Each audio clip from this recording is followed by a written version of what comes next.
నమస్తే. పార్లమెంట్ ఎన్నికల వేళ ఏదైతే మందకృష్ణ కావచ్చు లేకపోతే ఇతర నాయకులు ఏదైతే కాంగ్రెస్ పార్టీకి ఓటేదు మాదిగలకు అన్యాయం జరిగిందన్నటువంటి ఎజెండాతో నిన్న ఏదైతే ధర్నా చౌక్లో మహాధర్నా అనేటువంటి ప్రోగ్రామ్ని ఏర్పాటు చేసిరు. సో సంచలన వ్యాఖ్యలు చేసిరు.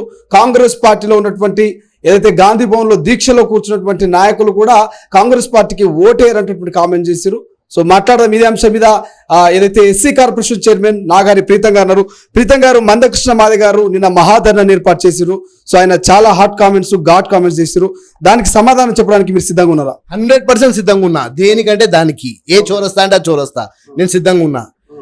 మందకృష్ణ గారు, మోత్కుపల్లి నరసింహ గారు ఇద్దరు కలిసి కేవలం జాతిని ఈరోజు ఏ విధంగా డైవర్ట్ చేయాలి అనే పద్ధతిలో ఉన్న తప్ప జాతి భవిష్యత్తులో ఏ విధంగా తయారవుతుంది అనే దాని మీద లేదు. వాళ్ళు ఉద్యమాలు చేసిండ్రు, వాళ్ళు సీనియర్ నాయకులు, నేను కాదనట్లేదు.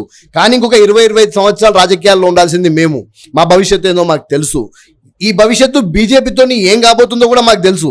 మోత్కుపల్లి గారికి టికెట్ ఇవ్వకపోతే ఈరోజు బయటకు వచ్చి మాట్లాడుతున్నారు. అంటే మోత్కుపల్లి గారికి ఒకటి టికెట్ ఇస్తే మొత్తం మాదిగ జాతికి తెలంగాణ రాష్ట్రంలో న్యాయం జరుగుతుంది కాంగ్రెస్ పార్టీలో అంటే అది కాని పని.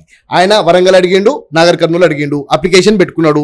మా నాయకత్వం ఇవ్వలేని పరిస్థితులలో ఉండే, ఇవ్వనందుకు పోయిండి. ఈరోజు నేను కాంగ్రెస్ పార్టీ కండువానే కప్పుకొని నేను నా జాతిని ద్రోహం చేస్తా అంటున్నాడు. దాన్ని చూస్తూ ఊకోం. కానీ ప్రధానంగా నిన్న మహాధర్నాలో మందకృష్ణ మాదిగ చేసిన కామెంట్ ఏంటంటే, ఈ ధర్నా ద్వారా మా మాదిగ జాతి బిడ్డలకంతా మెసేజ్ పోయింది, బీజేపీకే ఓటేస్తారంటూ ఆయన అంటున్నారు. ఏం చెప్తారు? అదే బీజేపీని గెలిపించే ప్రయత్నమే వీళ్ళు చేస్తున్నారు. అంటే ఈరోజు కాంగ్రెస్ పార్టీ 10 సంవత్సరాల అరాచక పాలన మీద పోరాడి ఈరోజు దళితుల భూములు ఆనాడు 10 సంవత్సరాలలో డంపింగ్ యార్డ్ల పేరు మీద, ప్రకృతి వనాల పేరు మీద, రైతు వేదికల పేరు మీద అడ్డగోలుగా గుంజుకున్నారు.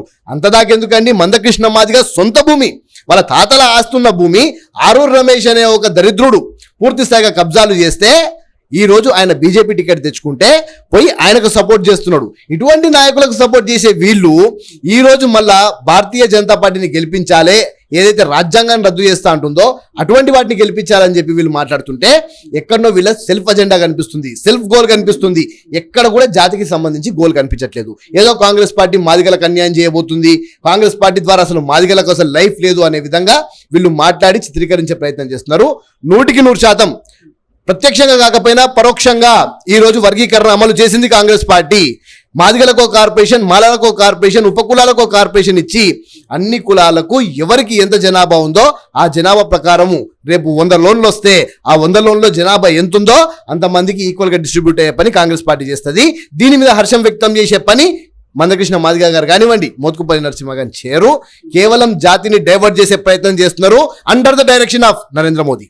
కానీ రాజ్యాంగానికి ప్రమాదం లేదు, రిజర్వేషన్లకు ప్రమాదం లేదు. కాంగ్రెస్ తప్పుడు ప్రచారం చేస్తూ దుష్ప్రచారం చేస్తూ ఓటర్లంతా మభ్య పెడుతుంది అంటున్నారు. ఎట్లా చూస్తారు? అంటే ప్రమాదం ఎక్కడ లేదు అంటే వీళ్ళకి కనిపించట్లేదా?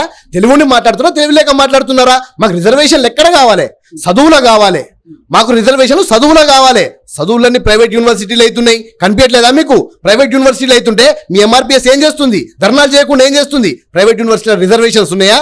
లేవు. మాకు ఉద్యోగాలకు కావాలి రిజర్వేషన్స్. ఎల్ఐసి అమ్ముతుంటే ఏం చేసిర్రు? ఎంటీఎల్ అమ్ముతుంటే ఏం చేసిర్రు? పోర్ట్లు అమ్ముతుంటే ఏం చేసిర్రు?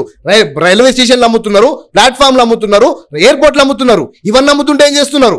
పూర్తి స్థాయి మొత్తం గవర్నమెంట్ వ్యవస్థనే మొత్తము ప్రభుత్వ రంగ సంస్థలు అమ్ముతుంటే చేతిలో గాజులు దొరుకుని కూర్చున్నారా? ఈ రోజు వాళ్ళు రిజర్వేషన్లకేం ప్రమాదం లేదు, రాజ్యాంగంకి ఏం ప్రమాదం లేదు. అరే ఉద్యోగాలు లేవు, ఉద్యోగాలు మొత్తం ఖతమవుతున్నాయి. మాకు కావాల్సిన ఉద్యోగాలు, వైద్య, విద్యం ఎక్కడ లేదు. వైద్యం కూడా మొత్తం పూర్తి స్థాయిగా ప్రైవేట్ కార్పొరేటైజేషన్ అయిపోయింది. మొత్తం ఆదాని అంబానీ చేతిలోకి వెళ్ళిపోతుంది దేశం అంతా. ఏం జరుగుతుంది అంటే ఉద్యోగాలన్నీ పోతుంటే అక్కడ మాట్లాడరు ఎంఆర్పిఎస్.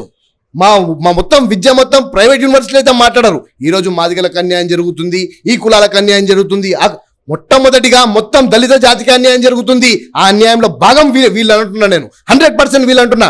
వీళ్ళ ద్వారా మొత్తం మా జాతిని మొత్తం తాకట్టు పెట్టేసిండ్రు. రేపు భవిష్యత్తులో మా పిల్లలకు చదువులు ఉండవు, మా పిల్లలకు ఉద్యోగాలు ఉండవు. ఏం చేయాలి? ప్రైవేట్ యూనివర్సిటీలలో పోయి మేము అడక తినాలా? ప్రైవేట్ ఉద్యోగాలు చేసుకుంటే అడక తినాలా? వీళ్ళ ఉద్దేశం అదా? ఏదైతే నరేంద్ర మోదీ గారు మొత్తం సంస్థలను నమ్ముతున్నారో ఆయనని బట్టలుడి తీసి నిలబెట్టాల్సిన ఈ జాతి ఈ రోజు ఆయన మోచేతి నీళ్ళు తాగాలని చెప్పి ఓటేయమని చెప్పి అడుగుతున్నారా? బరాబర్ అడుగుతున్నాం ఎంఆర్పిఎస్ నాయకులను. తప్పు ఇది. పూర్తి స్థాయిగా మీకున్న వ్యవస్థను మీరు వాడుకొని ఈ రోజు కాంగ్రెస్ పార్టీ మీద దుష్ప్రచారం చేస్తున్నారు. కాంగ్రెస్ పార్టీ కమిటెడ్ ఉంది, 100% దళితులకు కమిటెడ్ పార్టీ కేవలం కాంగ్రెస్ పార్టీ.